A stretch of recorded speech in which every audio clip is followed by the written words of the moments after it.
আচ্ছা বলুন তো, আপনার জীবনে যতটুকু অপ্রাপ্তি এবং ব্যর্থতা আছে তার মৌলিক কারণ কি? হয়তোবা আপনি বলবেন যে আমার যথেষ্ট পরিমাণ সরঞ্জাম ছিল না,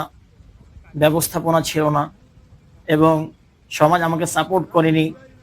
ইত্যাদি ইত্যাদি। কিন্তু যদি একটু গভীরভাবে লক্ষ্য করি, তাহলে আমরা দেখতে পাবো যে আসলে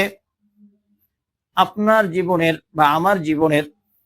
অপ্রাপ্তি এবং ব্যর্থতার মৌলিক একটা কারণ হচ্ছে যে আমরা সঠিক সময়ে সঠিক সিদ্ধান্তটা সুন্দরভাবে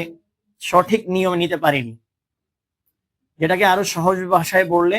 যে আমাদের সঠিক সময়ে আমরা সঠিকভাবে পরিকল্পনা করতে ব্যর্থ হয়েছি, যার কারণে আমরা সঠিক ফলাফল অর্জন করতে পারিনি।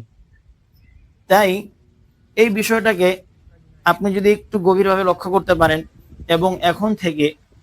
আপনি যে কোনো পদক্ষেপ নেওয়ার পূর্বে সেই ব্যাপারে সঠিক পরিকল্পনা নিতে পারেন এবং এক্সপার্ট যারা আছে তাদের থেকে পরামর্শ নিয়ে ভেবেচিন্তে সঠিক একটি ফর্মুলা তৈরি করতে পারেন এবং সেই অনুযায়ী, সেই প্ল্যান এবং পরিকল্পনা অনুযায়ী আপনি কাজ করতে পারেন, সঠিক স্ট্র্যাটেজি সেখানে অ্যাপ্লাই করতে পারেন, তাহলে ইনশাআল্লাহ এখন থেকে আপনার সফলতার মাত্রা আরো অনেক বেড়ে যাবে এবং ব্যর্থতার মাত্রা কমে যাবে ইনশাআল্লাহ।